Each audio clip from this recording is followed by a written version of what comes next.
Hello everyone, welcome to the student.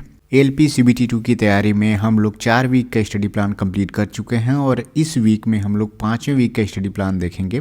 और ये बहुत ही अच्छी बात है कि लगभग 5 वीक के स्टडी प्लान में मैंने मैथमेटिक्स के 70 से 80% तक का सिलेबस कंप्लीट कर दिया है। इस वीक में अगर आप कंप्लीट करेंगे तो आपका 80% तक का सिलेबस कंप्लीट हो जाएगा। उसके बाद से बेसिक साइंस एंड इंजीनियरिंग में कोई एक चैप्टर और बाकी रह जाएगा, मतलब मान के चलिए आपका 80% सिलेबस कंप्लीट हो जाएगा। और 6th वीक या मैक्सिमम से मैक्सिमम 7th वीक के स्टडी प्लान तक हम लोग पूरा सीबीटी 2 का सिलेबस कंप्लीट कर चुके होंगे। और उसके बाद से हम लोग रिवीजन की तरफ बढ़ेंगे। जितने भी लोग अभी भी तैयारी नहीं कर रहे हैं तो टाइम अभी भी आपके पास बचा हुआ है। देखिए, सीबीटी 1 का रिजल्ट अभी नहीं आया है और जो लोग हमसे वीक फर्स्ट से जुड़े हुए थे और सीरियस होकर तैयारी कर रहे थे, अगर वो लोग हर एक वीक का 50% 60% भी अगर टारगेट कंप्लीट कर रहे होंगे तो उनका बहुत सारा सिलेबस कंप्लीट हो चुका होगा। तो जो लोग अभी शुरुआत नहीं किए हैं अभी भी शुरुआत कर सकते हैं, लेकिन कुछ समय बीतने के बाद सीबीटी 1 के रिजल्ट आने के बाद और आपका सिलेक्शन सीबीटी 2 के लिए हो जाता है, उसके बाद आपके पास समय बहुत ही कम बचेगा। तो आप रिवीजन नहीं कर पाएंगे, केवल एक ही बार आप सिलेबस कंप्लीट कर पाएंगे। तो जब तक मुझे लगता है सीबीटी 1 का रिजल्ट आएगा तब तक हम लोग 80% का सिलेबस पूरा कंप्लीट कर चुके होंगे। तो आइए देखते हैं इस वीक में हमें क्या क्या चीज़ें पढ़नी है। वीडियो को शुरू करने से पहले जो लोग चैनल पे नए हैं चैनल को सब्सक्राइब कर लीजिए और आप लोग टेलीग्राम ग्रुप से ज़रूर जुड़ जाइए।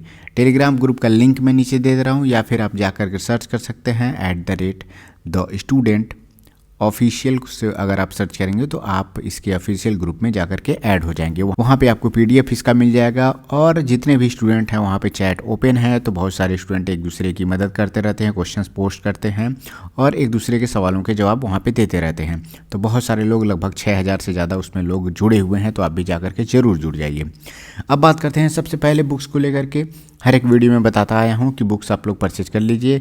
जो भी बुक्स आपको सूटेबल लगे, किसी आप कोचिंग का अगर आप पढ़ रहे हैं या फिर किसी का आपने कोर्स लिया हुआ है तो उनका भी बुक आप ले सकते हैं। अगर आप 2-3 लोग साथ में रह करके तैयारी कर रहे हैं तो आप लोग अलग अलग बुक परचेज करेंगे तो आप एक दूसरे से शेयर करके एक से ज़्यादा कंटेंट आप देख करके आप और अच्छे से तैयारी कर पाएंगे। उसके बाद से आती है टेस्ट सीरीज। टेस्ट सीरीज बहुत इंपॉर्टेंट है। जिनके पास टेस्ट सीरीज नहीं है प्लीज़ आप लोग टेस्ट सीरीज जरूर ले लीजिए।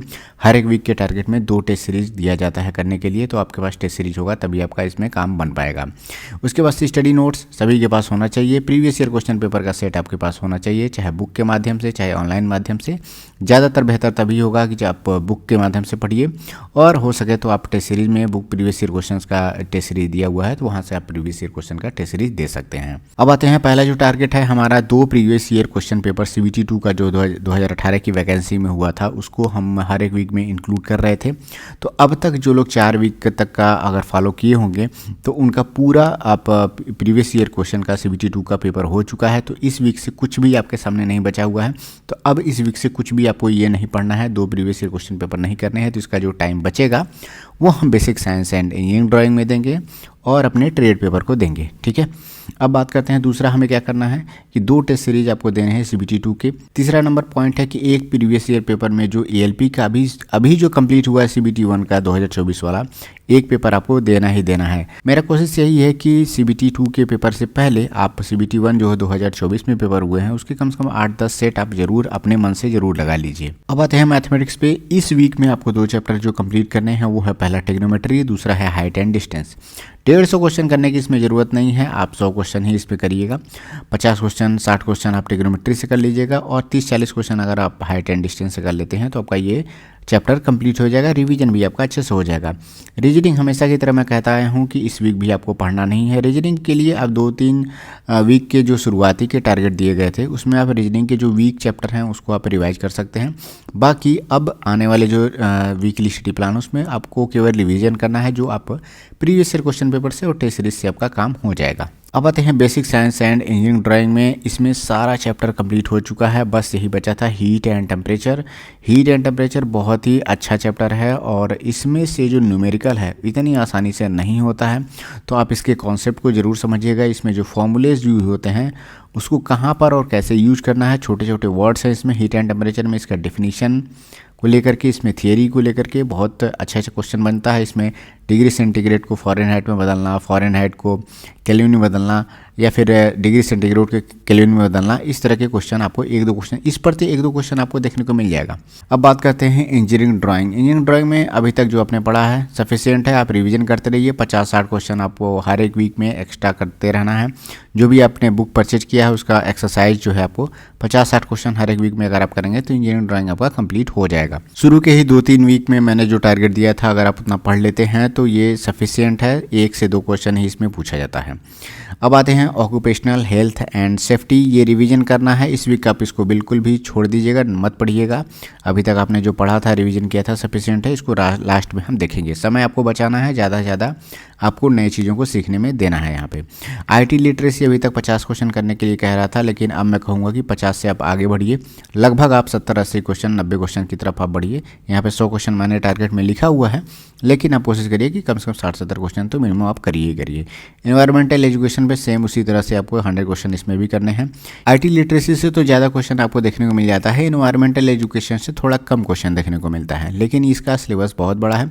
IT लिटरेसी के लिए अगर मैं कहूँ, जिनको कंप्यूटर पहले से चलाना आता है, या फिर जो लोग टेक्निकल बैकग्राउंड के हैं, PPT बनाते थे, या फिर माइक्रोसॉफ्ट वर्ड पे आपका MS वर्ड पे आप काम करते रहे होंगे, तो आपके लिए थोड़ा सा कुछ क्वेश्चन ऐसे होंगे जो आपके लिए आसानी से सॉल्व हो जाएंगे। लेकिन जो लोग ITI के बेस्ड हैं, कंप्यूटर से उतना ज़्यादा अटैचमेंट नहीं है, उनके लिए मैं कहूँगा कि आप लोग प्रैक्टिस जरूर करिएगा। IT लिटरेसी का जो क्वेश्चंस हैं उसकी जितनी ज़्यादा प्रैक्टिस करेंगे, आपका ज़्यादा से ज़्यादा क्वेश्चन उसमें अटैम्प्ट होने की संभावना बढ़ेगी। अब आते हैं पार्ट B, इलेक्ट्रीशियन जिनका भी ट्रेड है। इस वीक में 6 नंबर का जो चैप्टर है, 5 वीक चैप्टर तो कंप्लीट हो चुके हैं। 6 नंबर का जो चैप्टर है DC मोटर, यहाँ पे प्रिंसिपल आपको ध्यान देना है। पिछले चैप्टर में हम लोगों ने कहा था DC जनरेटर को कहा था, इस बार आपको DC मोटर कंप्लीट करना है और इसका प्रिंसिपल देखना है। हर एक टॉपिक पे आप एक बात ध्यान दीजिएगा ज़रूर। कोई भी टॉपिक अगर आप पढ़ रहे हैं इलेक्ट्रीशियन ट्रेड से, तो उसका जो डेली लाइफ में जो एप्लीकेशंस है, कहाँ कहाँ उसका देखने को मिलता है एप्लीकेशंस, वो आपको नोटबुक में भी देखने को मिल जाएगा। जो बुक से आप पढ़ रहे हैं उसमें भी आपको एप्लीकेशन से रिलेटेड वहाँ पे एग्जांपल दिए होंगे, तो आप एग्जांपल ज़रूर आपको याद रखिएगा। एग्जाम में इससे रिलेटेड क्वेश्चन बन जाता है। इसका प्रिंसिपल हो गया। थियरी जो है फ्लेमिंग लेफ्ट हैंड रूल कैसे काम करता है, क्या क्या चीज़ें इसमें सिंबल्स यूज होती हैं। उसके बाद से आर्मेचर के बारे में, कम्यूटेटर के बारे में इसमें पढ़ना है। देखिए लैप वाइंडिंग, वेव वाइंडिंग तो आप पिछले चैप्टर में पढ़ चुके हैं। बैक EMF पे देखिए जो फॉर्मूला है, जो आपने जनरेटर में पढ़ा है, वही सेम फॉर्मूला यहाँ पे भी है। इस फॉर्मूले के आधार पे आपको यहाँ पे EB लिख सकते हैं, बैक EMF। बैक EMF पे आप कम से कम 8-10 क्वेश्चन, 20 क्वेश्चन, 15 क्वेश्चन की प्रैक्टिस आप कर लीजिएगा। 8-10 क्वेश्चन सफिशिएंट है। क्लासिफिकेशन में ध्यान देना आपको। DC सीरीज मोटर बहुत अच्छे से पढ़ना है इसको। शंट मोटर को भी अच्छे से पढ़ना है। इसमें खास करके ध्यान क्या देना है आपको, एप्लीकेशन, किस एप्लीकेशन मतलब इंस्ट्रूमेंट में कौन सा मोटर यूज होता है, इस पे आप थोड़ा सा ध्यान दीजिएगा। कहाँ DC मोटर का यूज होता है, DC सीरीज मोटर का, और कहाँ पे DC शंट मोटर का यूज होता है। तो इतना टारगेट आपको इस वीक में कंप्लीट करना है। वीक 5 में जितने भी लोग ALP CBT 2 की तैयारी कर रहे हैं, वो लोग द स्टूडेंट के वीकली स्टडी प्लान को ज़रूर फॉलो करिए। इससे बहुत ही आपका फ़ायदा होगा।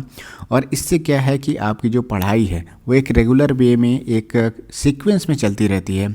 और इसका पहले वीक से आप अभी भी चाहें तो आप पहले वीक से फॉलो कर सकते हैं। आपको घबराने की ज़रूरत नहीं है, बहुत टाइम आपके पास है, लेकिन थोड़ा सा मेहनत करने की ज़रूरत पड़ेगी। क्योंकि जो लोग मुझसे पहले वीक से जुड़े हुए हैं, तो वो लोग धीरे धीरे भी पढ़ रहे थे, तो देखिए वीक 5 तक वो आ चुके हैं। तो जो उन्होंने अभी तक 30 दिन में जो मेहनत किया है, 30 दिन 40 दिन में मेहनत किया हुआ है, आराम से ही भले ही पढ़ा होगा, तो उसको आपको अगर कवर करना है तो आपको थोड़ा सा मेहनत बढ़ा के करना पड़ेगा। हो सकता है कि आपको 4 या 5 दिन में ही 1 वीक का टारगेट कंप्लीट करना पड़ेगा, ठीक है। हालांकि चौथे वीक से और 5वें वीक में मैंने कम से कम 10 या 12 दिन का टाइम दिया हुआ था। तो इसी तरह से मैं टाइम देता हूँ। भले ही इसमें लिखा हुआ है वीकली स्टडी प्लान, लेकिन हमेशा मैं 8 दिन 10 दिन का गैप दे ही देता हूँ, जिससे किसी का अगर छूटा भी रह जाता है, किसी को लगता है कि बहुत ज़्यादा सिलेबस है, तो उनको भी टाइम मिल जाए, वो लोग आसानी से इसे कंप्लीट कर पाएँ। तो ध्यान रहे, जो लोग चैनल पे नए हैं चैनल से जुड़े रहिए, और द स्टूडेंट के टेलीग्राम ग्रुप को ज़रूर भी ज्वाइन कर लीजिए। वहाँ पे इसका PDF मैं वहाँ पे अपलोड कर दूँगा। तो मिलते हैं नेक्स्ट वीडियो में। Thank you, all the best.